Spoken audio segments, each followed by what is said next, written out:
Assalamualaikum warahmatullahi wabarakatuh. Semoga semua kebaikan terlimpah kepada kita semua.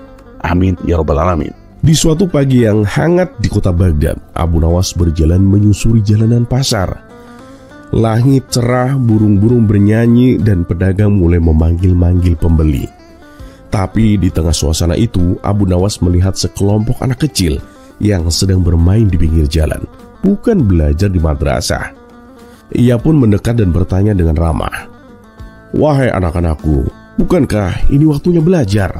Seorang anak pun menjawab, "Guru kami tidak datang, Tuan."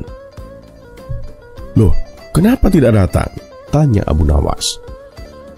"Katanya sih karena belum dibayar, Tuan," jawab si anak dengan polosnya. Abu Nawas pun terdiam memandang wajah-wajah anak kecil yang semestinya belajar membaca dan berhitung, bukan bermain lumpur. Ia pun pulang ke rumah sambil berpikir dalam. Dan malam itu ia menulis satu kalimat besar di selembar kertas. Sebenarnya berapa nilai seorang guru di negeri ini? Dan keesokan harinya ia datang ke istana. Di hadapan para pejabat dan wazir yang agung, ia membentangkan kertasnya. Semua pejabat saling pandang lalu tertawa kecil, kecuali satu orang yang tak tersenyum sama sekali, yaitu Menteri Hamad, kepala pembangunan istana, yang terkenal licin seperti belut dilumuri minyak zaitun. "Wahai Abu Nawas," kata Hamad sambil berdiri, "apa urusanmu mencampuri soal anggaran istana? Kamu itu penyair, bukan bendahara." Abu Nawas pun menatapnya sambil tersenyum. "Ya, benar, aku ini bukan bendahara. Tapi aku tahu mana yang lebih berharga, patung dari emas atau akal dari anak-anak." Menteri Hamad pun mendesis pelan. Ia tak suka sindiran, apalagi jika datang dari orang yang hanya memakai jubah lusuh dan tak pernah hadir di pesta-pesta istana. Ia pun berdiri di hadapan Baginda Raja dan berkata dengan lantang, "Paduka yang mulia, negeri ini sedang kita percantik, Paduka. Kami telah membangun taman, air mancur, dan gerbang kota berlapis perak. Ini untuk kehormatan Baghdad, Paduka." Abu Nawas pun menyela dengan tenang. "Tapi apa gunanya gerbang perak jika yang keluar masuk adalah rakyat yang tidak bisa membaca nama kotanya sendiri?" Suasana pun mendadak hening. Beberapa pejabat mulai gelisah, tapi Baginda Raja hanya mengangkat tangan meminta semua diam. "Apa yang kamu usulkan, Abu Nawas?" tanya Baginda Raja. "Begini, Paduka, bayarlah guru sebelum tukang cat istana, Paduka. Bangun madrasah sebelum patung kuda, dan tanyakan pada rakyat, mereka itu lebih butuh taman bunga atau ilmu yang bisa menyelamatkan anak mereka dari kebodohan." Baginda Raja pun terlihat berpikir, tapi Menteri Hamad belum menyerah. Ia pun maju lagi. "Paduka, ini itu jebakan. Abu Nawas ingin menjatuhkan kehormatan istana dengan membuat kita terlihat bodoh, Paduka. Dengan Abu Nawas begini, nanti rakyat akan belajar menggugat raja juga, Paduka." Abu Nawas pun berdiri, jubahnya tertiup angin. "Paduka yang mulia, jika rakyat belajar dan menjadi cerdas, mereka tidak akan menggugat. Mereka akan membantu, Paduka. Tapi kalau mereka dibiarkan bodoh, mereka bisa digerakkan oleh siapa saja, termasuk oleh mereka yang berpura-pura setia di sini, Paduka." Pandangan mereka pun bertemu. Menteri Hamad tampak murka, tapi tak bisa menjawab. Akhirnya Baginda Raja pun berkata, "Ya, Abu Nawas, sebenarnya aku ingin negeri ini dikenal bukan karena tingginya menaranya, tapi karena dalam ilmunya. Mulai hari ini, semua madrasah diperbaiki, gaji guru dibayar, dan setiap menteri," Baginda Raja melirik ke Menteri Hamad, "akan mengajar 1 hari dalam sebulan, agar tahu bagaimana sulitnya mendidik tanpa dihargai." Muka Menteri Hamad pun pucat seketika, karena ia sudah terbiasa menyuruh, bukan mengajar.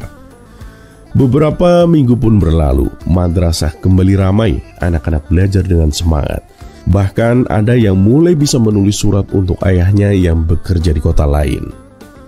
Dan di sebuah ruang kelas kecil di pinggiran kota, Menteri Hamad duduk di depan 10 anak yang bertanya tanpa henti, Tuan, kenapa huruf ba punya titik, Tuan? Kalau tak pakai titik, jadi apa?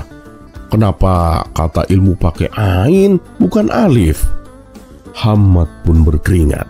Baru 15 menit mengajar, ia sudah ingin pulang. Sementara itu, Abu Nawas duduk di bawah pohon kurma, mengajar anak-anak dengan senyum yang lebar. Ketika ditanya kenapa ia tak takut melawan menteri, ia pun menjawab, "Ya, karena jika kita takut pada kekuatan yang tak adil, maka anak-anak kita kelak hanya akan tunduk, bukan berpikir. Dan negeri yang penuh tunduk akan cepat tenggelam." Langit Baghdad hari itu terasa lebih lapang, bukan karena awan yang telah pergi, tapi karena pikiran-pikiran mulai tumbuh di kepala kecil yang dulunya hanya mengenal permainan.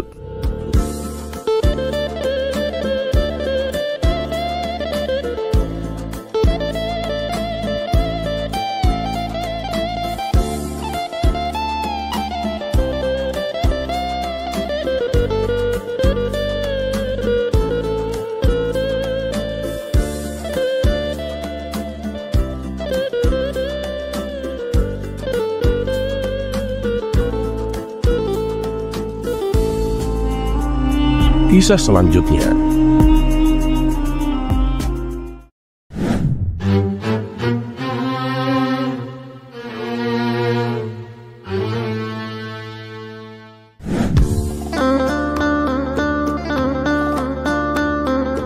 Beberapa bulan berlalu sejak Abu Nawas membuat geger istana dengan sindiran tajamnya tentang pendidikan. Madrasah-madrasah kini penuh oleh anak-anak. Guru-guru mengajar dengan gembira, dan Baginda Raja semakin bangga melihat rakyatnya mulai cerdas. Tapi tidak semua orang senang. Menteri Hamad duduk di ruang kerjanya, memandangi setumpuk surat keluhan dari para kontraktor istana. Mereka komplain karena proyek taman air mancur dibatalkan demi membangun madrasah. Ia pun mengepalkan tangan. Orang itu, gumamnya dengan geram. Berani-beraninya menggagalkan proyekku yang megah. Dulu rakyat hanya memandangi bunga, sekarang mereka bertanya soal anggaran. Ini semua gara-gara Abu Nawas. Ia pun menyusun rencana. Kalau dia suka bermain dengan kata-kata, maka biarlah dia terjebak oleh kata-katanya sendiri. Di hari berikutnya, ia pun menghadap Baginda Raja sambil membawa gulungan kertas yang besar. "Ampun Paduka yang mulia," katanya manis. "Sebagai wujud syukur atas berkembangnya ilmu di negeri kita, hamba ingin mengadakan lomba kecerdasan rakyat Paduka, di mana rakyat akan diuji siapa yang paling bijak dalam menjawab soal Paduka. Dan yang menang dapat hadiah emas, tapi yang kalah harus diam selama 3 bulan penuh Paduka. Tidak boleh mengkritik, tidak boleh menyindir." Baginda Raja pun mengangguk. Wah, menarik ini. Tapi siapa yang akan menjadi pesertanya? Hamad pun pura-pura bingung. "Oh, tentu saja siapa lagi kalau bukan Abu Nawas Paduka." Dan begitulah seminggu kemudian, seluruh kota diundang menonton sebuah lomba aneh di lapangan istana. Di satu sisi berdiri Abu Nawas santai dengan jubahnya yang tak pernah disetrika. Di sisi lain Menteri Hamad dengan papan soal dan wajah penuh kemenangan. "Wahai Abu Nawas," katanya lantang, "jawablah 3 pertanyaanku. Jika kamu kalah, kamu harus berhenti mengkritik siapapun selama 3 bulan. Tapi jika kamu menang, aku akan menyerahkan topi kebesaranku kepadamu." Abu Nawas pun tertawa pelan. "Kamu yakin soalmu tidak seperti taman buatanmu, rumit tapi tak berguna?"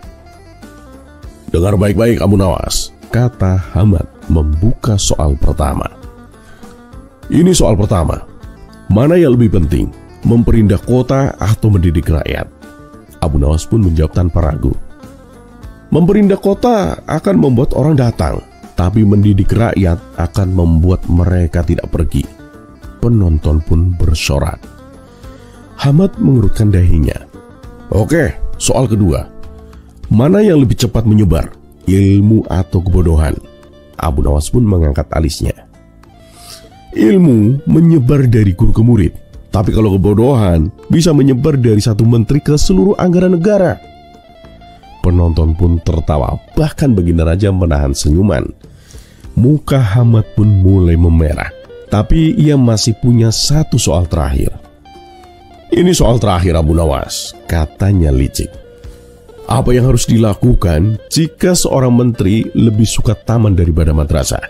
Abu Nawas pun berpura-pura berpikir, lalu menjawab, "Ya, sederhana saja sih.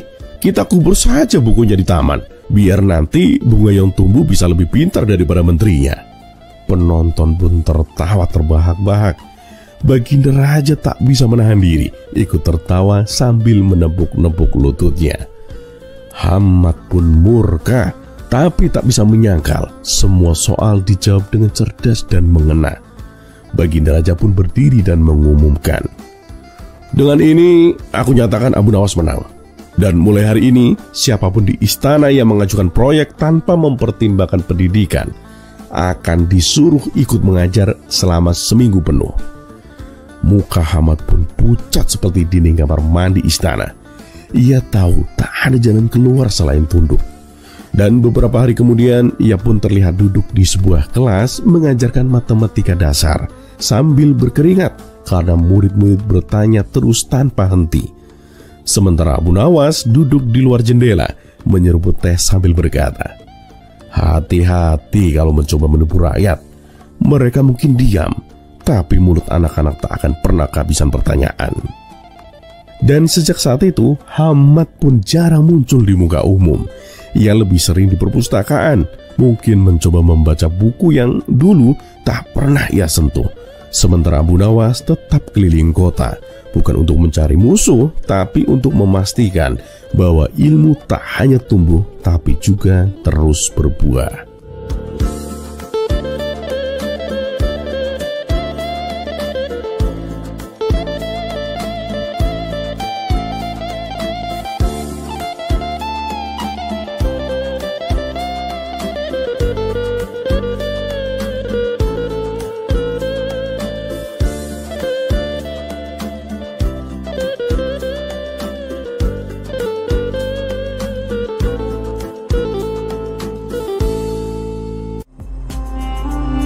Kisah selanjutnya.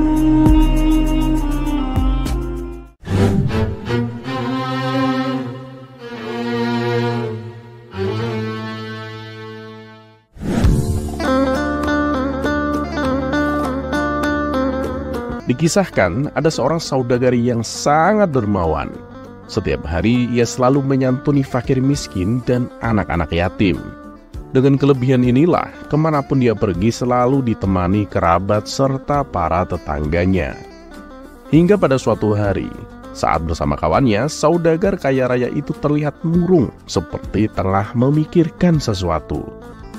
Melihat perilaku yang tidak biasa tersebut, salah seorang teman akhirnya bertanya, "Woi kawan, apa yang kau pikirkan? Kenapa terlihat sedih begitu?" ujar salah satu teman kepada saudagar itu. "Selama ini, dimanapun berada, aku selalu ditemani orang-orang. Apakah nanti ketika aku mati, ada yang mau menemaniku di kuburan?" kata saudagar itu. Mendengar jawaban tersebut, semua kawannya terdiam, sebab mana mungkin ada yang mau menemani mayat di kuburan. Ternyata kegelisahan saudagar tersebut terus menghampirinya sepanjang hari. Akhirnya dia menulis surat wasiat yang berisikan barang siapa yang mau menemaninya selama 40 hari di dalam kubur setelah ia mati nanti, akan diberi warisan separuh dari harta peninggalannya. Lalu ditanyakan hal itu kepada anak-anaknya untuk menjaganya di dalam kuburan nanti. "Mana mungkin kami sanggup menemani ayah, karena saat itu ayah kan sudah menjadi mayat," ujar anak-anak saudagari yang menolak permintaan tersebut. Keesokan harinya, si saudagar memanggil semua kerabat yang terdiri dari kakak dan adik-adiknya. Namun lagi-lagi, permintaannya ditolak karena dianggap tidak wajar. "Mana ada orang yang sanggup melakukan itu, walaupun akan mendapat setengah dari hartamu," kata para kerabatnya menjelaskan.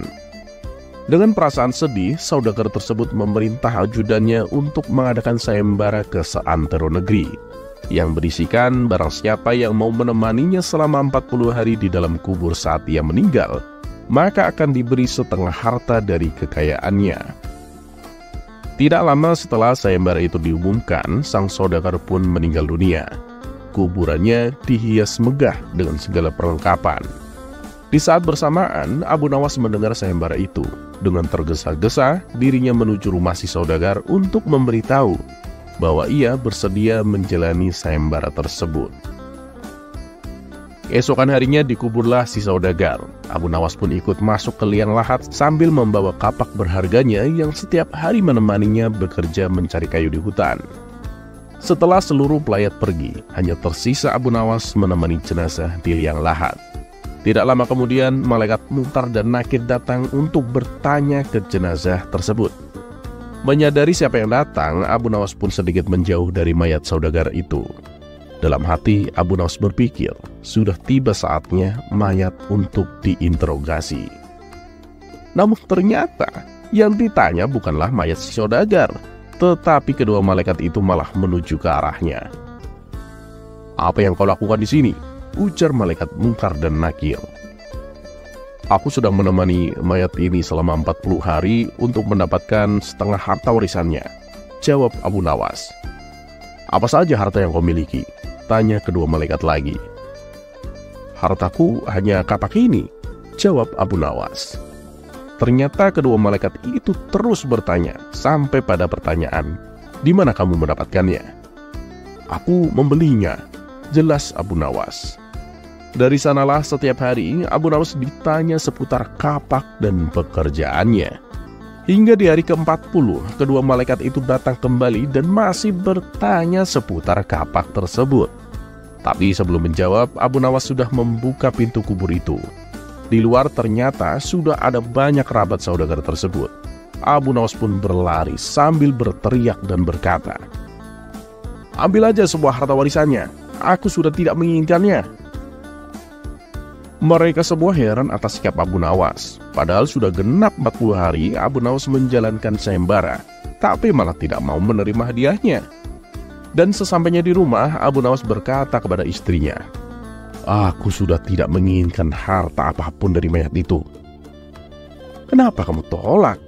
Padahal kan kamu sudah menyelesaikan tugas dan itu menjadi hakmu," ujar sang istri. Abu Nawas pun menceritakan pengalamannya di dalam kubur yang bertemu malaikat Munkar dan Nakir yang terus-menerus bertanya seputar kapaknya selama 40 hari. Padahal itu hanyalah sebuah kapak. Terus bagaimana kalau aku menerima setengah dari hartanya? Berapa pertanyaan dan berapa lama nanti aku ditanya? Tutur Abu Nawas.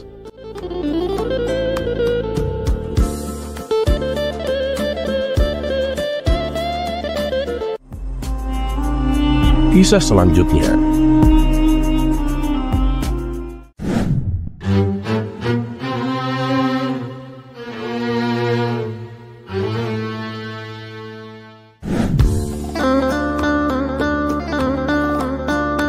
Suatu hari, masyarakat kota Baghdad mulai terjebak dalam kesyirikan. Mereka berlomba-lomba mencari keberuntungan dengan cara-cara yang tak masuk akal, seperti mengunjungi tempat angker, melakukan ritual yang aneh, bahkan mendatangi dukun-dukun sesat yang mereka yakini memiliki kesaktian. Mereka percaya bahwa dengan melakukan semua itu, hidup mereka akan lebih beruntung. Awalnya, Abu Nawas menganggap hal tersebut biasa saja. Namun lama-kelamaan, perbuatan mereka semakin parah. Abu Nawas merasa geram melihat kondisi itu. Namun ia bingung bagaimana caranya untuk menegur mereka tanpa membuat masalah yang lebih besar. Jika ia menegurnya secara langsung, ia akan mendapat perlawanan dan itu bisa berakibat fatal. Akhirnya dengan akal cerdiknya, Abu Nawas menemukan sebuah ide yang brilian. Keesokan harinya ia menggali sebuah lubang di bawah tempat tidurnya. Perbuatannya ini membuat para warga terheran-heran dan saling bertanya-tanya.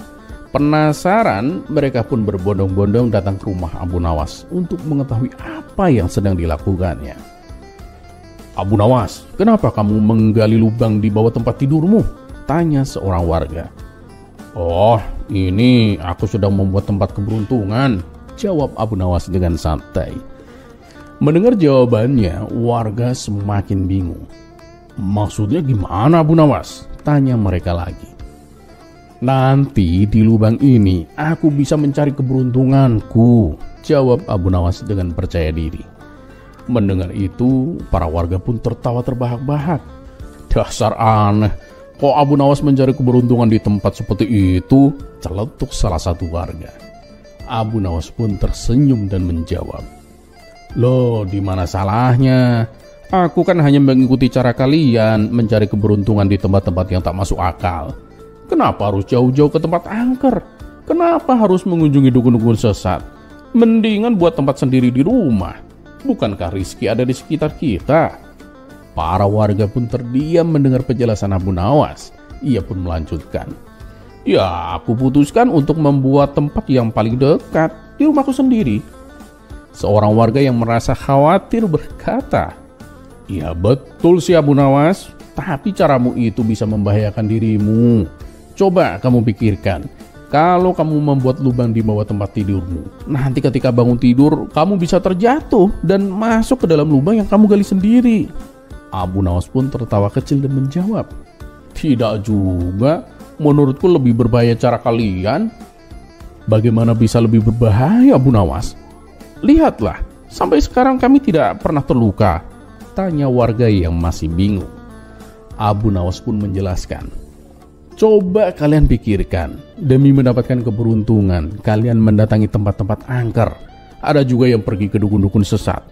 Kalau aku jatuh, paling-paling aku hanya akan masuk ke dalam lubang tanah. Tapi kalian bisa saja terprosok ke dalam lubang yang lebih berbahaya, yaitu lubang api neraka akibat dari perbuatan syirik kalian. Mendengar perkataan Abu Nawas itu, para warga pun merasa malu.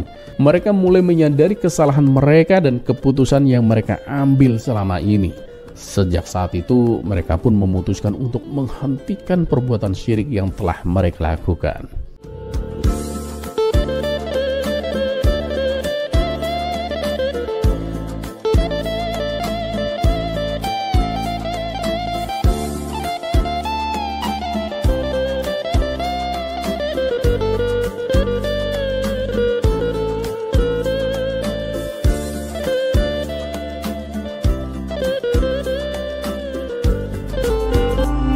Kisah selanjutnya.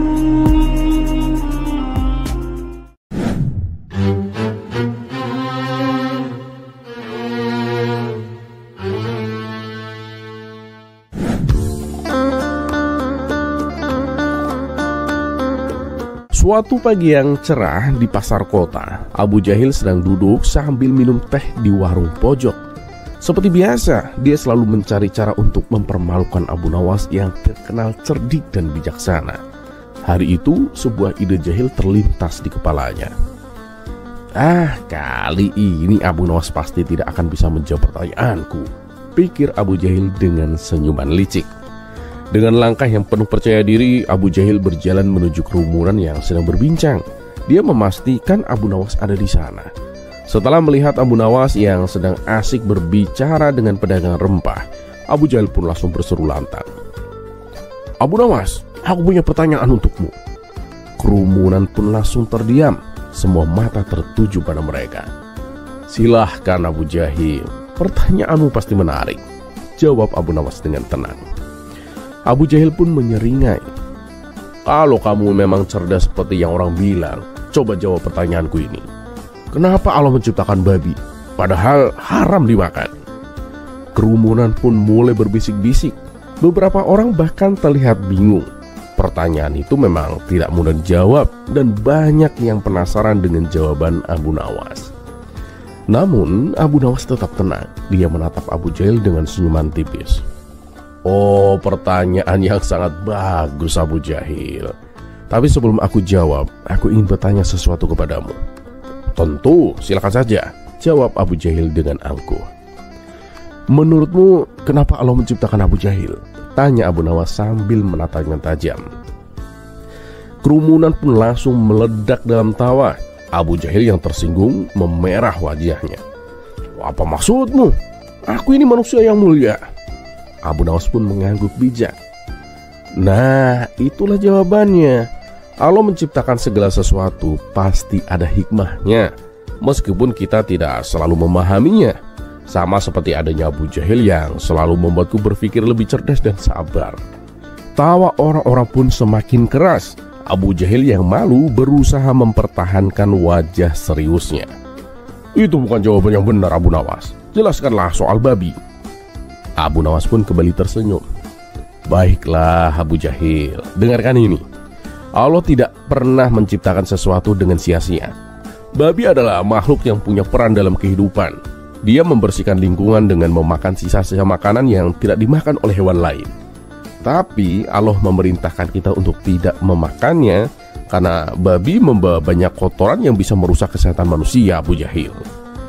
Orang-orang yang semula tertawa kini mengangguk-ngangguk mendengar penjelasan itu. Dan lagi pula, lanjut Abu Nawas, larangan Allah itu bukan karena kebencian terhadap babi, tetapi untuk menjaga kesehatan kita. Ya sama seperti Allah melarang kita berlaku sombong agar kita tetap rendah hati. Orang-orang pun kembali bersorak setuju. Abu Jahil hanya bisa menunduk malu karena pertanyaannya justru membuat Abu Nawas terlihat semakin cerdas dan bijaksana. Dan sejak saat itu tidak ada lagi yang meremehkan hikmah penciptaan makhluk Allah, termasuk Abu Jahil yang mulai berpikir 2 kali sebelum membuat masalah dengan Abu Nawas.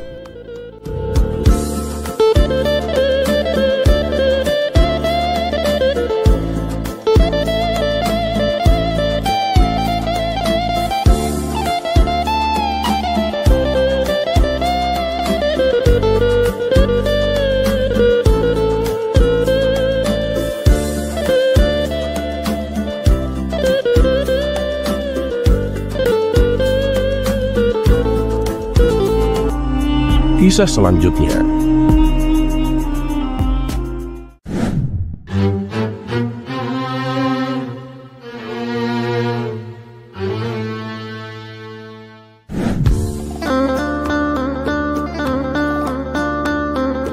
Menjelang pagi hari, suasana kota Baghdad cukup ramai seperti biasanya. Orang-orang berlalu lalang melakukan berbagai aktivitas mereka.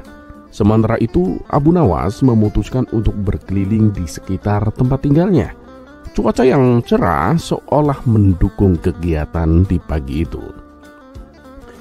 Abu Nawas berjalan menyusuri kota, sesekali tersenyum dan berhenti sejenak saat ada seseorang yang menyapanya. Karena sikapnya yang ramah itu, tak heran bila banyak orang mengenalnya sebagai sosok yang mudah bergaul dengan siapa saja. Meskipun terkenal sebagai cendekiawan pandai dan penyair masyhur, Abu Nawas tetap rendah hati. Hal itu membuat dirinya dihormati dan disegani oleh masyarakat. Saat sedang asik menikmati suasana pagi, tanpa sengaja Abu Nawas melewati depan rumah Tuan Hakim kota. Rumah itu megah dan besar, layaknya rumah pejabat pada umumnya. Dan kebetulan Tuan Hakim sedang duduk santai di halaman rumahnya. Ia dikenal sebagai seorang hakim yang pandai dan bijaksana dalam menyelesaikan berbagai persoalan. Melihat Abu Nawas lewat, Tuan Hakim pun segera menyapanya.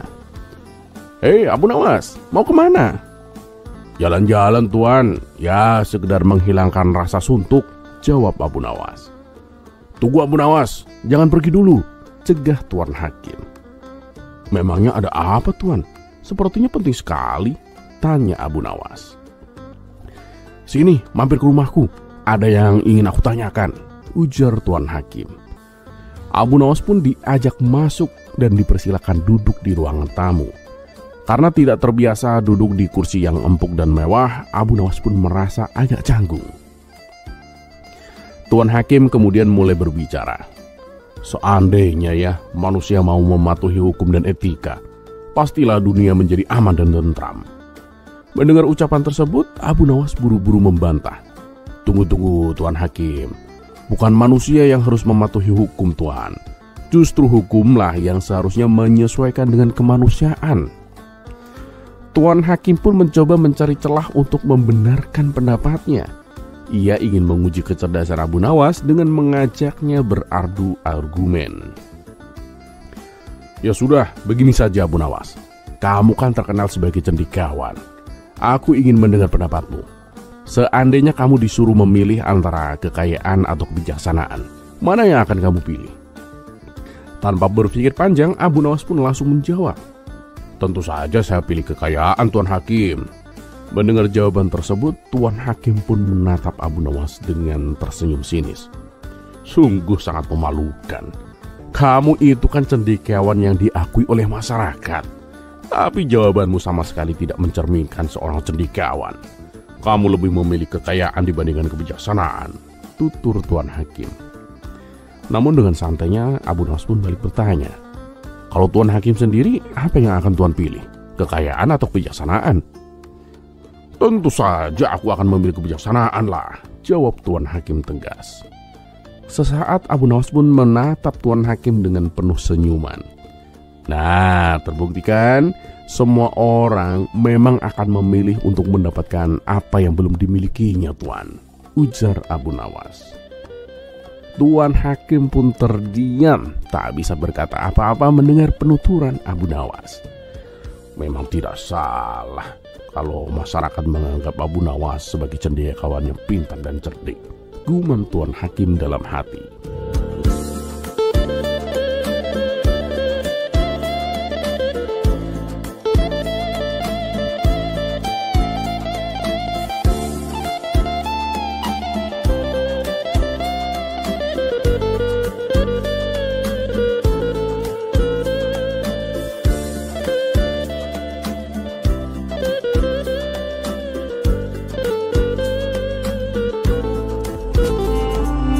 Kisah selanjutnya.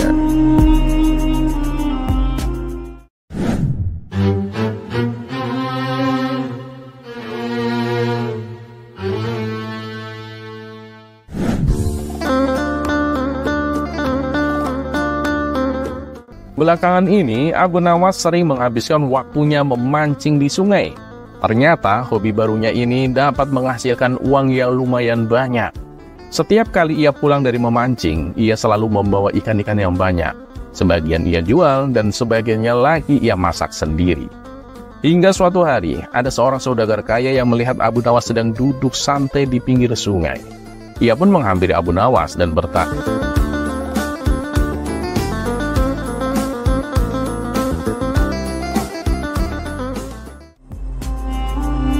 Kisah selanjutnya.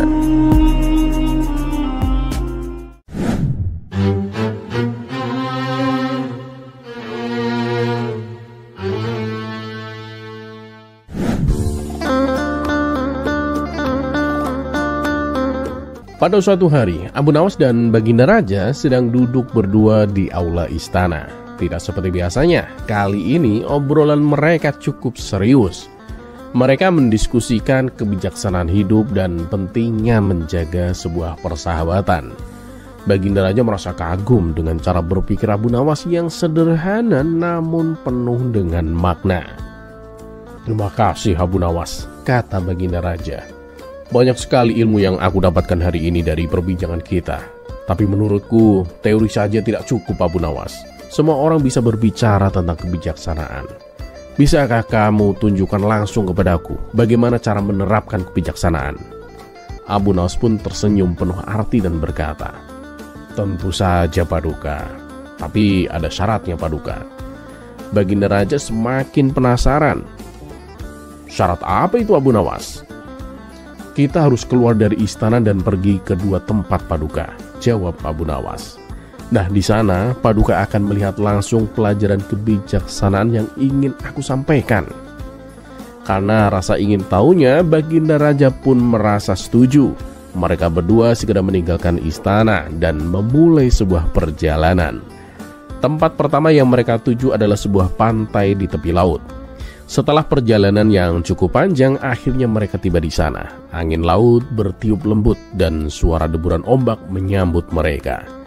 Mereka berjalan menyusuri tepian pantai, menikmati suasana. Namun tanpa diduga, keduanya terlibat dalam perselisihan kecil hanya karena perbedaan pendapat tentang arah yang harus diambil. Masalahnya sebenarnya sepele, tapi Baginda Raja merasa kesal dan dalam kemarahannya ia menampar Abu Nawas. Abu Nawas pun hanya terdiam. Ia tak marah, tidak membalas. Sebaliknya, ia berlutut dan menulis dengan jarinya di atas pasir. "Hari ini sahabatku telah menamparku. Tak lama kemudian ombak datang dan menghapus tulisan tersebut. Abu Nawas pun berdiri dan melanjutkan perjalanan seperti tidak terjadi apa-apa. Baginda Raja merasa heran dengan sikap Abu Nawas, tapi ia memilih untuk tidak bertanya. Mereka meninggalkan pantai dan melanjutkan perjalanan ke tujuan yang kedua, yaitu sebuah tebing batu yang curam. Di perjalanan menuju tebing, mereka harus mendaki jalan berbatu yang licin dan terjal. Saat hampir mencapai puncak, Abu Nawas terpleset dan nyaris jatuh ke jurang. Beruntunglah Baginda Raja dengan sigap menangkap tangannya dan menariknya ke tempat yang aman. "Terima kasih Paduka, Paduka telah menyelamatkanku," ucap Abu Nawas dengan nafas terengah-engah. Setelah menenangkan diri, Abu Nawas mengambil sebuah batu kecil dan menuliskan di atas permukaan bebatuan, "Hari ini sahabatku telah menolongku." Melihat hal itu, Baginda Raja semakin bingung. Ia merasa ada sesuatu di balik tindakan Abu Nawas itu, tapi belum memahaminya sepenuhnya.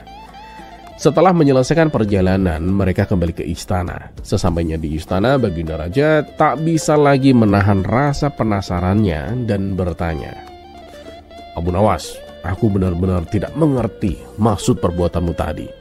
Saat aku menamparmu, kamu menulis di pasir. Tetapi ketika aku menolongmu, kamu menulis di atas batu. Apa arti dari semua itu, Abu Nawas?" Abu Nawas pun tersenyum bijak. "Paduka yang mulia, ada pelajaran penting di balik kedua perbuatanku itu, Paduka. Ketika seseorang melakukan kesalahan kepada kita, seperti tamparan Paduka tadi, kita harus menuliskannya di pasir agar mudah terlupakan, seperti tulisan yang dihapus oleh ombak tadi. Dengan begitu, kita tidak menyimpan dendam dan mudah memaafkan, Paduka." Baginda Raja pun mengangguk, mulai memahami maksud dari Abu Nawas. "Nah, sedangkan ketika seseorang berbuat baik kepada kita," lanjut Abu Nawas, "seperti saat Paduka menolongku di tebing tadi, kita harus menuliskannya di atas batu agar terpatri selamanya dalam hati dan tidak mudah terlupakan. Dengan demikian, kita akan selalu mengingat kebaikan sahabat kita." Baginda Raja terdiam sejenak, merenungkan kata-kata Abu Nawas. Lalu ia tersenyum dan berkata, "Kebijaksanaanmu sungguh luar biasa, Abu Nawas. Kamu tidak hanya mengajarkan dengan kata-kata, tetapi dengan perbuatan yang nyata." Abu Nawas pun tersenyum. "Begitulah Paduka, persahabatan sejati bukan tentang menghitung kesalahan, tetapi tentang menghargai kebaikan. Jika kita melupakan kesalahan dan selalu mengenang kebaikan, maka persahabatan itu akan abadi, Paduka." Baginda Raja merasa sangat terkesan. "Pelajaran hari ini akan aku ingat seumur hidupku, Abu Nawas," katanya. Dan sejak hari itu Baginda Raja dan Abu Nawas menjadi semakin dekat. Persahabatan mereka bukan hanya sekedar hubungan antara seorang raja dan rakyatnya, tetapi hubungan yang dilandasi saling pengertian dan penghormatan. Pelajaran tentang pasir dan batu pun menyebar ke seluruh penjuru kerajaan, menjadi inspirasi bagi banyak orang untuk menjaga persahabatan mereka dengan baik.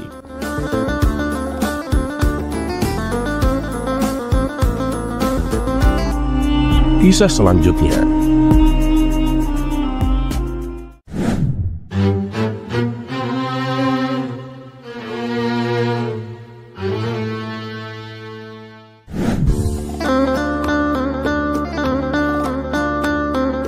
Dikisahkan ada seorang anak kecil yang sangat berhasrat ingin mengalahkan Abu Nawas dalam permainan tebak-tebakan. Anak itu bahkan rela menunggu di pinggir jalan yang biasa dilalui oleh Abu Nawas. Dan tak lama kemudian Abu Nawas pun melintas, baru pulang dari kebunnya sambil membawa 2 buah labu segar. Anak itu segera menghampirinya dan menyapanya. "Tuan Abu, bolehkah Tuan berhenti sebentar?" tanya anak itu dengan sopan. Abu Nawas pun menghentikan langkahnya dan tersenyum. "Ada apa, Nak?" tanyanya. "Tuan Abu kan terkenal cerdik dan sangat pandai. Karena itu saya ingin menantang Tuan Abu dalam permainan tebak-tebakan," kata anak itu dengan penuh percaya diri. "Oh, boleh saja. Bagaimana peraturannya?" tanya Abu Nawas sambil tertarik dengan semangat anak itu. "Kalau Tuan Abu salah menebak pertanyaanku, maka buah labu yang Tuan bawa itu menjadi milikku, Tuan. Gimana?" ujar si anak dengan wajah penuh harap. Abu Nawas pun mengangguk setuju. Baiklah, apa pertanyaanmu, nak? Si anak kecil itu pun segera menunjukkan kedua tangannya yang menggenggam seekor burung kecil.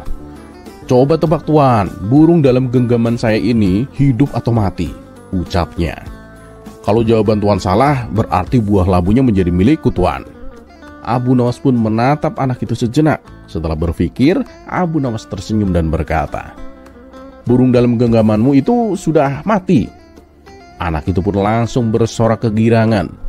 Tuan Abu salah, burung ini masih hidup, tuan. Teriaknya sambil membuka tangannya membiarkan burung kecil itu terbang bebas. Oh iya, aku salah.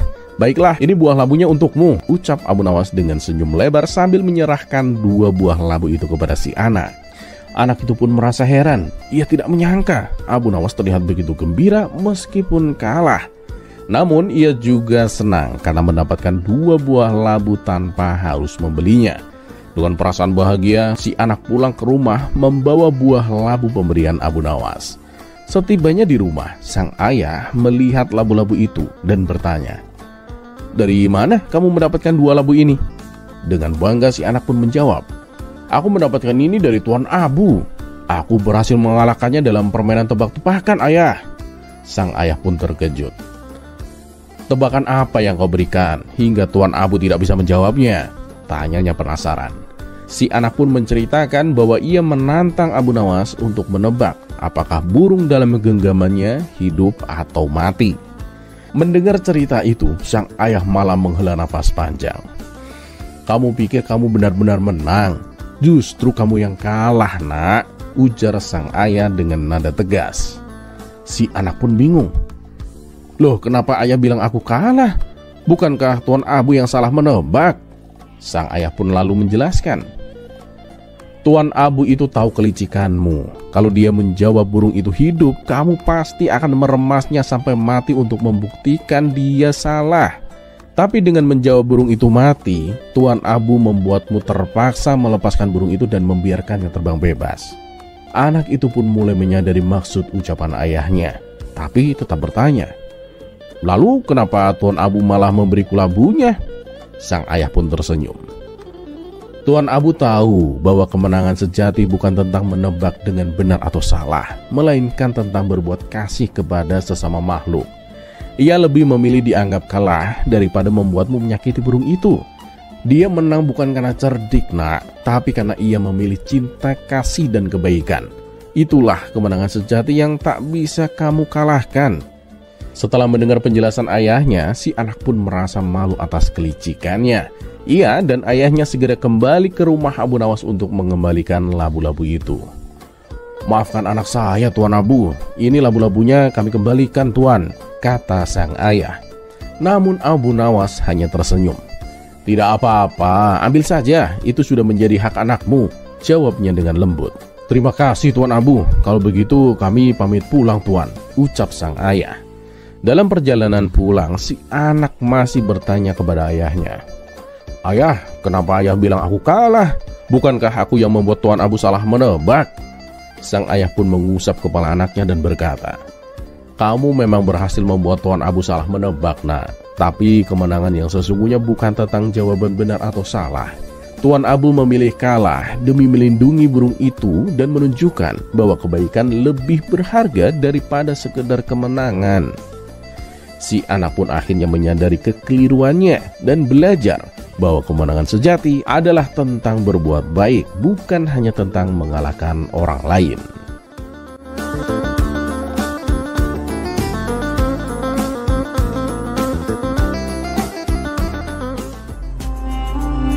Kisah selanjutnya.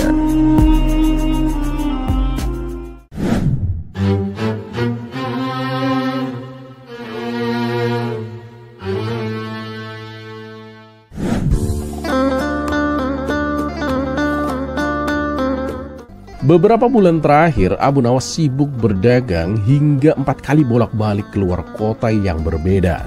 Hingga suatu hari ia memutuskan mengunjungi kota yang belum pernah ia datangi sebelumnya.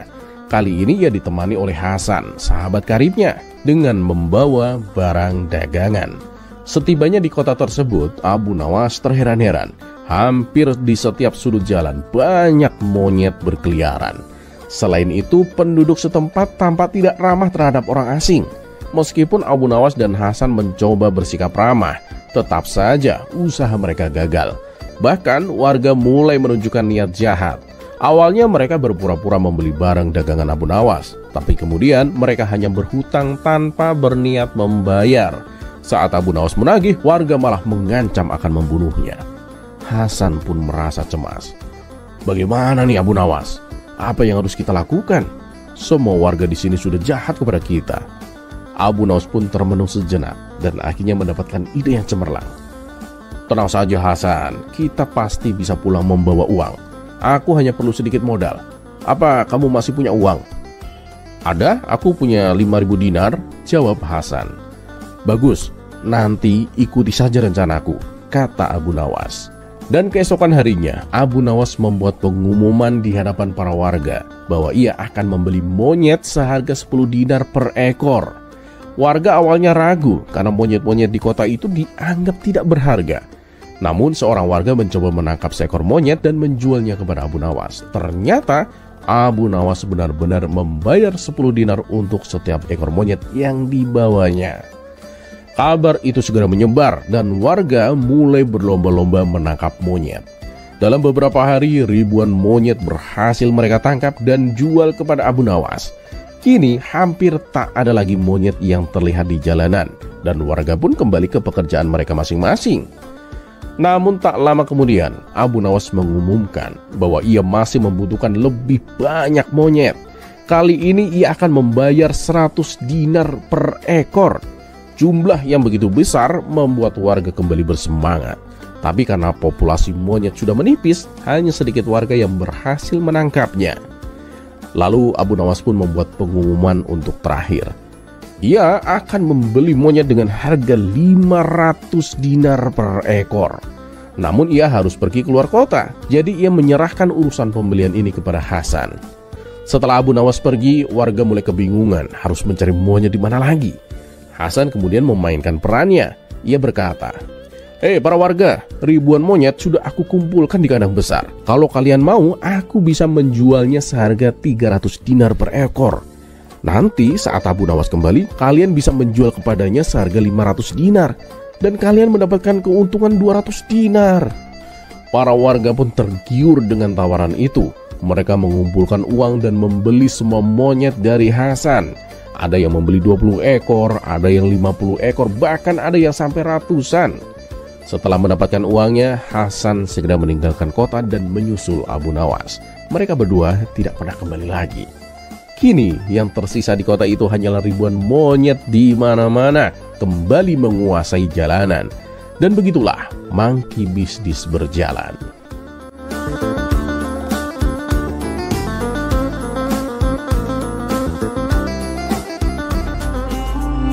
Kisah selanjutnya.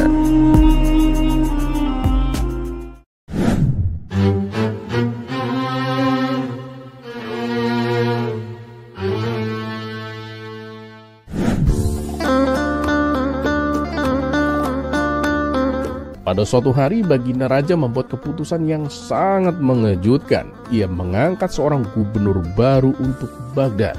Tapi ada yang aneh, gubernur yang dipilih oleh Baginda Raja ini sudah sangat tua, jauh melewati usia yang biasanya dianggap produktif.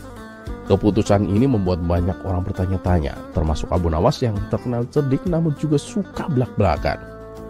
Paduka, apakah ini tidak salah? Bukankah masih banyak orang yang lebih muda dan cerdas untuk jabatan ini? Mengapa memilih seseorang yang sudah sangat tua, Paduka? Protes Abu Nawas saat diundang menghadap. Baginda Raja tersenyum mencoba menjelaskan. Abu Nawas, aku tahu ini mungkin tidak biasa, tapi aku tidak punya pilihan lain, Abu Nawas. Aku harus menunaikan nazar yang pernah aku ucapkan dulu. Nazar? Apa yang Paduka janjikan? Tanya Abu Nawas penasaran. Dulu, sebelum aku menjadi raja, aku pernah bernazar kepada orang tua itu. Aku berkata, jika aku menjadi raja, aku akan mengangkatnya sebagai gubernur. Seiring waktu, aku hampir melupakan janji itu. Tetapi ia datang menghadapku, menagih janji yang pernah aku buat. Sebagai seorang raja, aku tidak bisa mengingkari kata-kataku, Abu Nawas. Abu Nawas pun mengangguk paham, meskipun masih sedikit bingung. Tapi Paduka, bagaimana jika dia tidak sanggup menjalankan tugasnya? Baginda Raja pun tersenyum tipis. Jangan khawatir, Abu Nawas. Aku rasa dia tidak akan lama menjabat. Usianya kan sudah sangat tua. Dalam setahun kemungkinan besar dia sudah... Baginda Raja tidak melanjutkan kalimatnya, tetapi Abu Nawas mengerti maksudnya. Meskipun sempat pesimis, Abu Nawas akhirnya menerima keputusan itu. Dan ternyata gubernur tua itu memang mengejutkan banyak orang. Meskipun usianya yang senja, ia menjalankan tugasnya dengan cukup baik. Ia dikenal tegas dan bijaksana, tetapi ada satu sifatnya yang aneh. Ia suka membuat permintaan yang tidak masuk akal. Suatu hari saat Abu Nawas diundang ke istana, ketika tiba di sana, ia melihat gubernur tua itu sedang duduk di samping Baginda Raja.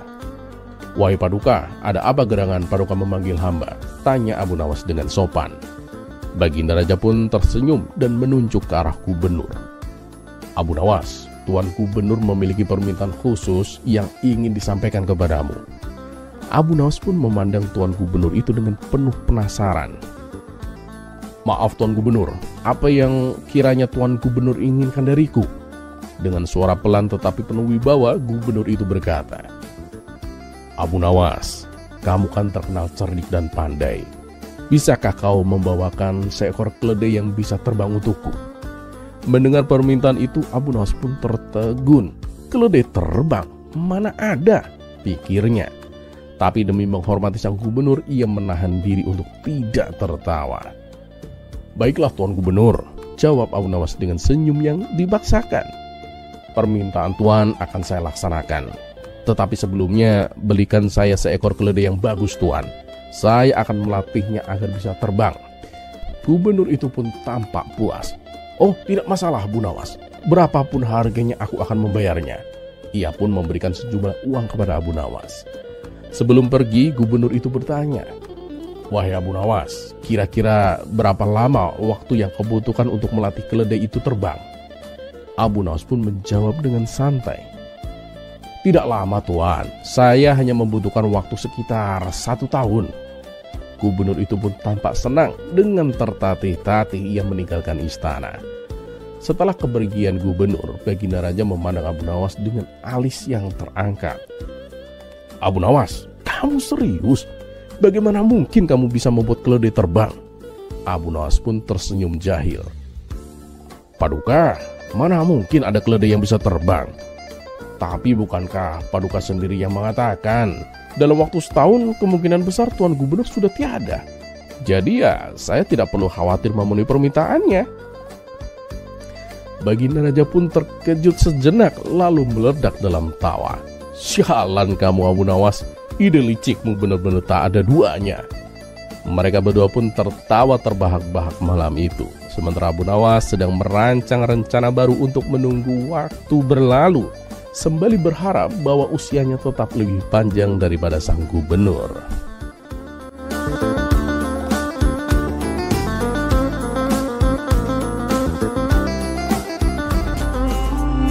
Kisah selanjutnya.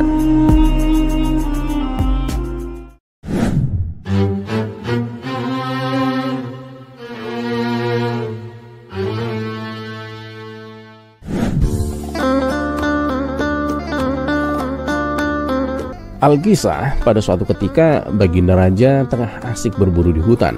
Namun perburuan kali ini membawa nasib sial. Bukannya mendapatkan hewan buruan, Baginda Raja malah diserang oleh seekor macan yang menerkam kakinya dan menggigitnya. Untunglah beberapa pengawal istana berhasil menyelamatkannya.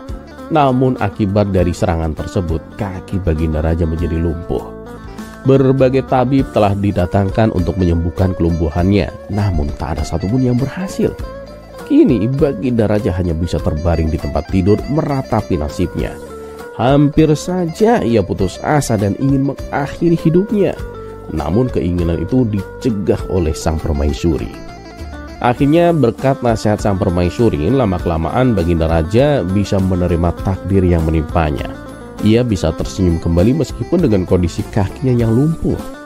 Hingga pada suatu hari, Abu Nawas datang ke istana untuk menghibur Baginda Raja. Ia menceritakan kisah-kisah lucu yang membuat Baginda Raja tertawa. Namun tak berselang lama, wajah Baginda Raja kembali murung. "Ada apa, Paduka? Apakah Paduka tidak suka dengan ceritaku?" tanya Abu Nawas. "Tidak, Abu Nawas. Aku sangat terhibur dengan ceritamu. Andai saja kakiku tidak lumpuh, Abu Nawas, mungkin aku tidak akan seperti ini," kata Baginda Raja dengan suara yang lirih. Mendengar itu, Abu Nawas pun menghela nafas. "Sudahlah, Paduka, jangan memikirkan hal itu. Harusnya Paduka itu bersyukur karena masih diberi umur panjang," tutur Abu Nawas. "Iya, Abu Nawas, tapi aku ingin sembuh. Aku ingin kakiku seperti dulu, Abu Nawas," kata Baginda Raja. Sejenak Abu Nawas terdiam, tampak memikirkan sesuatu. Tiba-tiba ia berkata, "Paduka yang mulia, saya punya solusi agar kaki Paduka bisa sembuh." Baginda Raja pun menjawab, "Percuma, Abu Nawas, kamu bisa apa? Apalagi kamu ini bukan tabib. Sudah banyak tabib yang aku datangkan, dan rata-rata mereka mengatakan bahwa kelumpuhan ini susah disembuhkan." Abu Nawas pun tersenyum. "Ya, itu benar, Paduka, saya tahu itu. Namun Paduka pasti belum pernah mencoba cara yang ini." "Apa caranya, Abu Nawas?" tanya Baginda Raja penasaran. "Paduka yang mulia, jalan terakhir bagi manusia agar keinginannya dikabulkan itu hanya satu, yaitu bernazar. Apa salahnya jika dicoba, Paduka?" jawab Abu Nawas. Mendengar itu, Baginda Raja pun tertegun. "Wah, benar juga ucapanmu, Abu Nawas. Baiklah, aku akan bernazar. Bila kakiku sembuh dari kelumpuhan, aku akan menyedekahkan separuh kerajaanku." Abu Nawas pun membalas, "Maaf, Paduka yang mulia, kalau nazar hanya seperti itu, saya tidak yakin bisa sembuh." "Terus bagaimana nazar yang seharusnya, Abu Nawas?" tanya Baginda Raja bingung. "Nazarlah yang agak tidak masuk akal, Paduka, yang susah dikerjakan. Karena untuk menyembuhkan kelumpuhan Paduka dibutuhkan keajaiban yang tidak masuk akal juga," jelas Abu Nawas. Baginda Raja pun terdiam memikirkan nazar yang akan ia buat. Setelah berpikir cukup lama, ia pun berkata, "Wahai Abu Nawas, saksikanlah. Bila aku sembuh dari kelumpuhan, aku akan naik keledai dan tidak akan turun darinya selamanya." Spontan Abu Nawas pun terkejut. "Paduka serius dengan nazar itu?" tanya Abu Nawas tidak percaya. "Ya, Abu Nawas, aku serius dengan nazar yang aku ucapkan," jawab Baginda Raja. Beberapa minggu setelah bernazar, keajaiban pun terjadi. Kaki Baginda Raja yang tadinya lumpuh mulai berangsur-angsur membaik. Bahkan sedikit demi sedikit ia mulai menggerakkan kakinya. Akhirnya kaki Baginda Raja benar-benar sembuh dari kelumpuhan. Betapa bahagianya hati sang raja. Ia pun mengundang Abu Nawas ke istana untuk mengucapkan terima kasih. "Abu Nawas, saranmu sangat manjur. Lihatlah, kakiku sudah sembuh. Aku sudah bisa berjalan seperti sedia kala, Abu Nawas," kata Baginda Raja dengan bahagia. "Alhamdulillah, Paduka, saya ikut senang melihatnya," sahut Abu Nawas. Namun Baginda Raja kemudian berkata, "Tapi Abu Nawas, bagaimana dengan nazarku? Aku tidak mungkin mengingkarinya. Tapi aku juga merasa berat menjalaninya. Bagaimana ini, Abu Nawas?" Abu Nawas pun menjawab, "Loh, itu kan sudah menjadi kewajiban Paduka. Paduka harus menjalaninya dengan ikhlas." Tanpa menunggu lama, Abu Nawas pun segera membawakan keledai dan menyuruh Baginda Raja untuk menaikinya. Dengan berat hati, Baginda Raja pun menuruti perkataan Abu Nawas. "Ayo Paduka, ikut saya," ajak Abu Nawas. Kemudian Abu Nawas pun mengajak Baginda Raja jalan-jalan di taman istana. Ketika sampai di dekat pohon kurma, Abu Nawas pun berkata, "Paduka yang mulia, panjatlah pohon kurma ini." Baginda Raja pun menjawab, "Oh tidak, Abu Nawas, aku tidak boleh turun dari keledai. Aku tidak mau melanggar nazarku." Abu Nawas pun kembali berkata, "Paduka, panjatlah dari atas punggung keledai." Meski merasa heran dengan perintah tersebut, Baginda Raja mencoba menurutinya. Setelah Baginda Raja memeluk batang pohon kurma, Abu Nawas segera menjauhkan keledainya. "Sekarang turunlah dari pohon kurma itu, Paduka," kata Abu Nawas. "Kalau begitu aku bisa melanggar nazarku, Abu Nawas," balas Baginda Raja. Turuti saja perkataanku Paduka, nanti akan aku jelaskan, sahut Abu Nawas. Begitu Baginda Raja menginjakkan kakinya di tanah, Abu Nawas pun menjelaskan. Coba ingat-ingat nadar yang Paduka ucapkan. Paduka akan menaiki keledai dan tidak akan turun darinya selamanya kan? Sedangkan tadi Paduka naik dari keledai ke batang pohon kurma, bukan turun. Lalu Paduka turun dari pohon kurma, bukan turun dari keledai. Jadi Paduka sama sekali tidak melanggar nadar. Mendengar penjelasan tersebut, Baginda Raja pun bahagia. Ia tak menyangka Abu Nawas bisa sampai sejauh itu dalam memahami nadarnya. Akhirnya berkat pertolongan Abu Nawas, Baginda Raja pun bebas dari nadarnya. Tak lupa ia juga memberikan hadiah kepada Abu Nawas berupa pundi-pundi uang yang sangat banyak.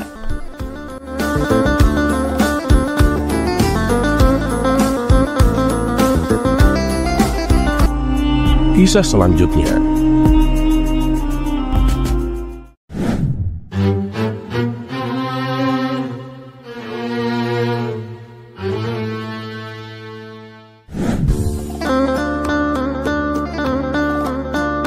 Alkisah, seorang ibu datang mengadu kepada Abu Nawas sambil menangis sesenggukan.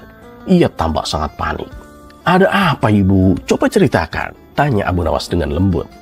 "Anak saya Tuan Abu, anak saya," kata si ibu terbata-bata. "Kenapa dengan anak ibu?" desak Abu Nawas. "Dia hendak bunuh diri dengan minum racun Tuan Abu. Saya sudah berusaha mencegahnya, tapi dia tetap bersikeras," jawab si ibu sambil menangis semakin keras. Mendengar itu Abu Nawas pun langsung berdiri. "Wah, kalau begitu ayo kita ke rumah ibu sekarang juga," ujarnya tegas. Dengan tergesa-gesa Abu Nawas dan si ibu menuju rumahnya. Sesampainya di sana mereka mendapati si pemuda sedang bersiap memasukkan racun ke dalam minumannya. "Ya anak muda, apa yang sedang kau lakukan?" bentak Abu Nawas. Si pemuda menoleh dengan wajah murung. "Aku sudah bosan hidup Tuan Abu. Lebih baik aku mati daripada terus menanggung derita ini," balasnya. Abu Nawas mendekat dengan tenang. "Apa yang membuatmu merasa seperti itu anak muda?" tanyanya. "Aku telah ditinggal kawin oleh kekasihku Tuan Abu. Rasanya hidup ini sudah tidak ada artinya lagi," jawab si pemuda, suaranya bergetar. "Ah, itu saja masalahnya. Bersabarlah. Di dunia ini kan wanita bukan hanya dia," ujar Abu Nawas mencoba menenangkan.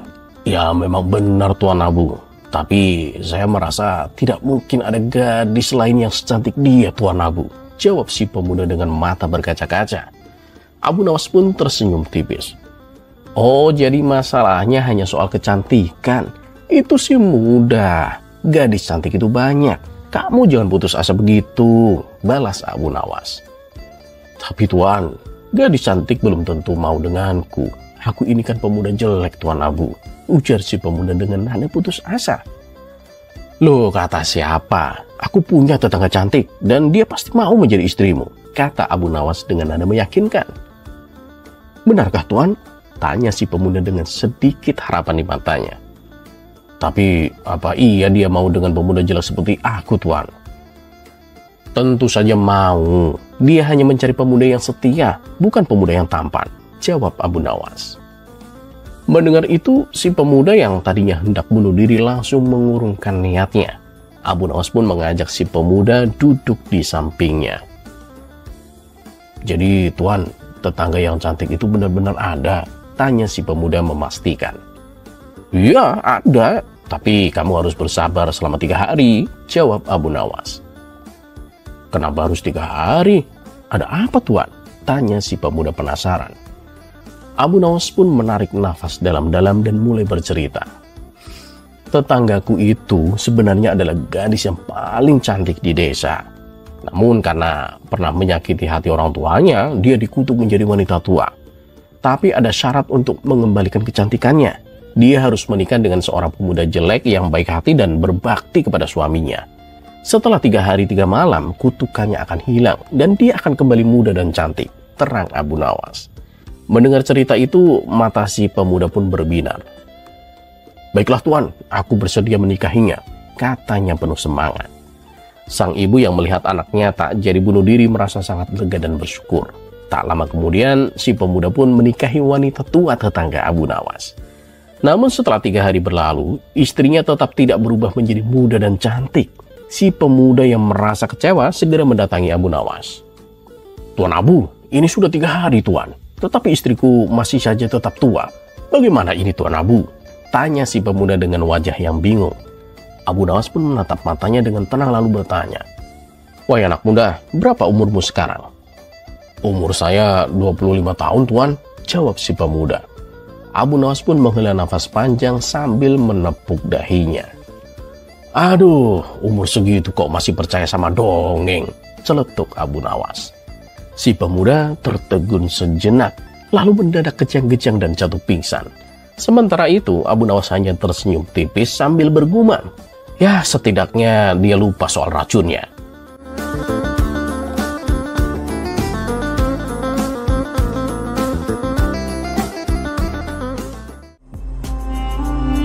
Kisah selanjutnya.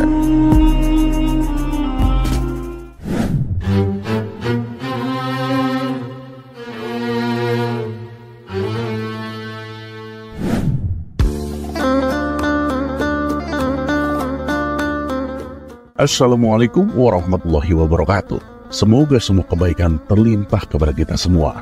Amin ya rabbal alamin. Sosok Abu Nawas memang sangat cerdik dan lihai bila berhadapan dengan kawan maupun lawannya.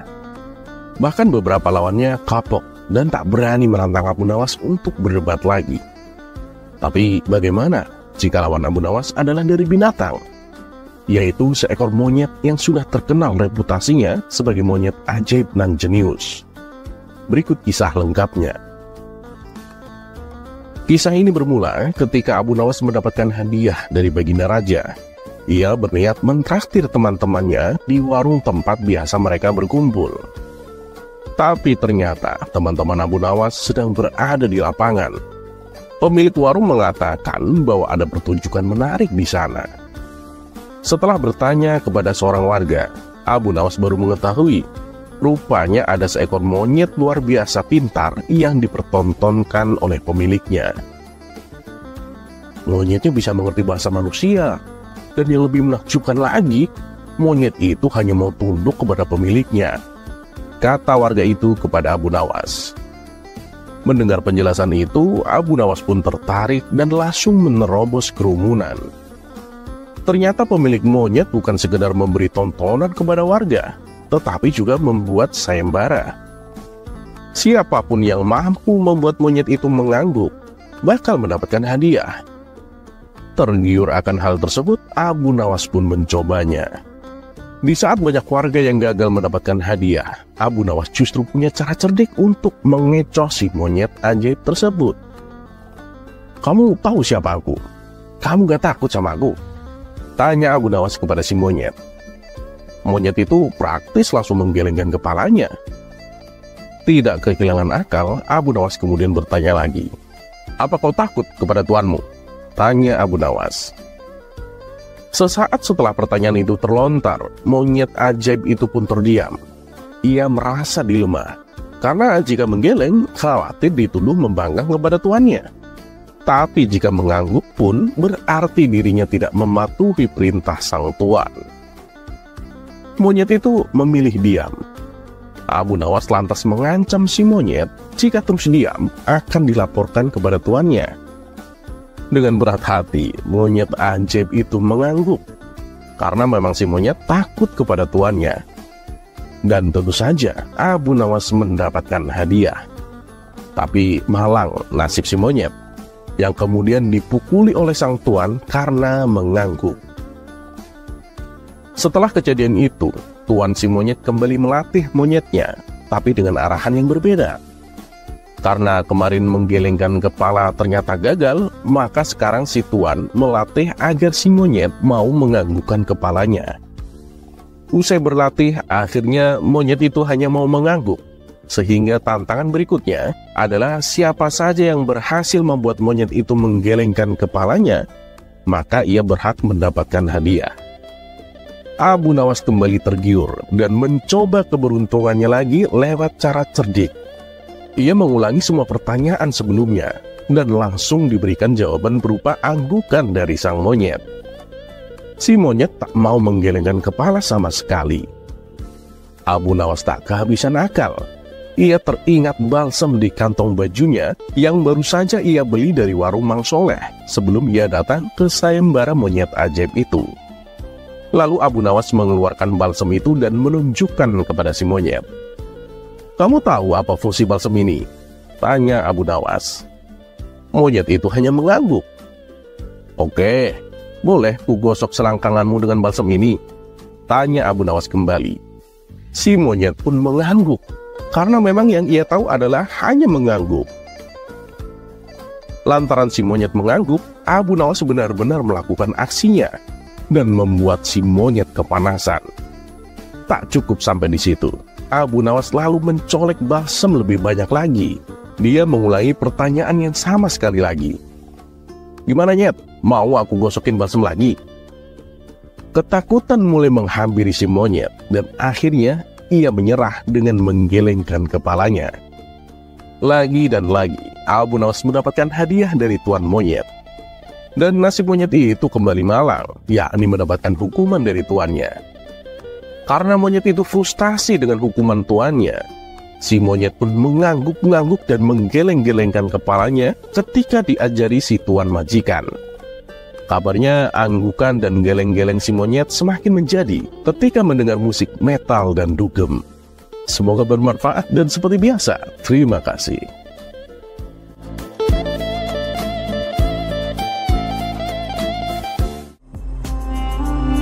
Kisah selanjutnya.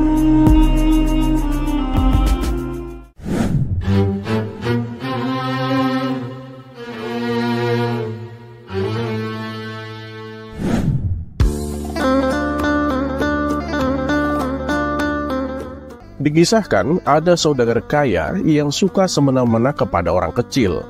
Dan dengan kekayaannya inilah ia pergunakan untuk mendekati para pejabat istana, terutama para hakim. Sehingga apabila ia terlibat suatu masalah, ia selalu luput dari hukuman.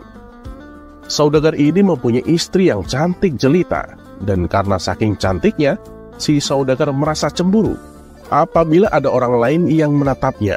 Dan ia tak segan-segan untuk memukul orang tersebut. Dan ketika perbuatannya diadukan kepada hakim, ia tak pernah dijatuhi hukuman. Sang hakim malah membebaskannya. Itu dikarenakan si saudagar sering memberi hadiah kepada para hakim. Dan suatu ketika, si saudagar dan istrinya ini berjalan-jalan untuk mencari udara segar. Tanpa sengaja, rok sang istri tersingkap oleh tiupan angin yang membuat aurat paha sang istri menjadi kelihatan untuk beberapa saat. Dan kebetulan juga waktu itu ada orang lain yang sempat melihatnya. Orang itu adalah Hasan, tetangga sekaligus sahabat Abu Nawas. Akibatnya si saudagar pun menjadi geram dan menuduh Hasan telah berbuat asusila kepada istrinya. Tentu saja Hasan membantah dan menganggap tuduhan si saudagar hanya mengada-ngada. Keduanya pun terlibat cekcok yang membuat perhatian warga. "Ya dah, kita ke rumah tuan hakim saja, biar dia yang menentukan hukuman apa yang pantas untukmu," ancam saudagar kaya. Sesampainya di rumah tuan hakim, si saudagar mengadukan permasalahannya. "Tuan hakim, saya ingin supaya orang ini dihukum seberat-beratnya," kata si saudagar. Tapi kali ini Tuan Hakim tak berani berpihak kepada si saudagar seperti yang sudah-sudah. Karena orang yang dituduhkan si saudagar adalah Hasan, sahabat akrabnya Abu Nawas. Kalau sampai Hasan dihukum, tentu Abu Nawas tak akan tinggal diam. Apalagi posisi Hasan memang tak salah. Dan itu justru akan membuat si hakim bisa dipecat dari jabatannya. Karena Abu Nawas adalah orang kepercayaan Baginda Raja. Lebih baik masalah ini diselesaikan secara kekeluargaan saja, tutur Tuan Hakim. Si saudagar terkejut mendengarnya. "Kenapa dia tak membelaku?" batin si saudagar. "Tapi Tuan Hakim, dia telah berbuat salah. Aku tak mau damai. Pokoknya dia harus dihukum," protes si saudagar. "Baik, kalau kamu masih ingin kasusmu ini berlanjut, silahkan datang ke istana dan adukan langsung kepada Baginda Raja," saran Tuan Hakim. Ternyata saran tersebut dilakukan oleh si saudagar. Maka pergilah ia bersama Hasan menuju istana. Setelah menghadap Baginda Raja, si saudagar mengadukan masalahnya dan menuntut Hasan supaya dihukum. Abu Nawas yang juga sedang berada di istana dimintai pendapatnya oleh Baginda Raja. Bagaimana menurutmu, Abu Nawas? Silahkan tangani kasus ini dan memberikanlah keputusan yang adil, perintah Baginda Raja. Siap, Paduka Yang Mulia, jawab Abu Nawas. Lalu Abu Nawas berkata kepada si saudagar, jadi kau anggap Hasan telah berbuat asusila kepada istrimu meskipun dia melihatnya secara tidak sengaja? Tanya Abu Nawas. Ya benar, dan aku ingin Hasan dihukum, timpal si saudagar. Baiklah, walaupun Hasan itu sahabatku, tapi aku akan berbuat adil menangani kasus ini. Hasan, karena kau telah berbuat asusila, maka kau harus menjalani hukuman. Ayo ikut aku ke dalam penjara, kata Abu Nawas. Hasan pun kaget dan tak percaya. Kenapa Abu Nawas malah membela si saudagar? Padahal tuduhan tersebut tidak benar adanya. Sementara si saudagar tertawa girang melihat Hasan akan dipenjara. Tapi ketika Hasan akan memasuki ruangan penjara, tiba-tiba Abu Nawas menghentikannya. Tunggu Hasan, apakah kau sudah melihat penjara itu? Tanya Abu Nawas. Sudah, aku sudah melihat, jawab Hasan. Nah, berarti kau sudah menjalani hukumanmu. Sekarang silahkan pulang ke rumah, balas Abu Nawas. Mendengar keputusan tersebut, si saudagar tak terima. Hukuman apa-apaan ini? Masa cuma melihat ruangan penjara dianggap sudah menjalani hukuman? Protes saudagar kaya. Abu Nawas lalu menjelaskan kepada si saudagar. Ya, karena tuduhan yang kau ajukan juga seperti itu. Kamu anggap Hasan telah berbuat asusila hanya karena melihat aurat paha istrimu, kan? Kalau begitu, dia juga sudah dianggap menjalani hukuman cukup dengan melihat ruangan penjara saja, jelas Abu Nawas. Melihat hal itu, Baginda Raja pun memuji akan kecerdikan Abu Nawas. Sementara si saudagar kaya harus menelan kekecewaan. Ia pun pergi meninggalkan istana dengan perasaan dongkol. Terlepas apakah cerita ini adalah cerita fiksi atau kenyataan, teruslah berbuat kebaikan. Karena ketahuilah, kita mungkin tahu berapa umur kita sekarang, tapi tak ada yang tahu berapa sisa umur kita. Dan seperti biasa, terima kasih. Wassalamualaikum warahmatullahi wabarakatuh.